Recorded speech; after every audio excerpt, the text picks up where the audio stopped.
पंजाब हुकूमत ने सूबे का माली साल 2023-24 के लिए 4,480 अरब 70 करोड़ रुपए का बजट पेश कर दिया। ऐवान ने गुज़िश्ता 9 माह के बजट की मंजूरी भी दी। अपोजिशन ने बजट की कापियां फाड़कर हवा में उछाल दी।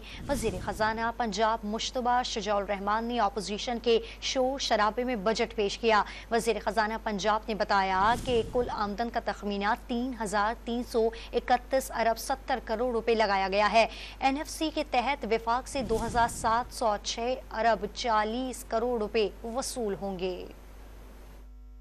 NFC के तहत विफाक के काबिले तक़सीम आसान फेडरल डिविजिबल पूल से पंजाब के लिए 2,706 अरब 40 करोड़ रुपए हासिल होंगे और सूबाई महसूलात की मद में गुज़िश्ता साल से 25% इजाफे के साथ 625 अरब 30 करोड़ रुपए का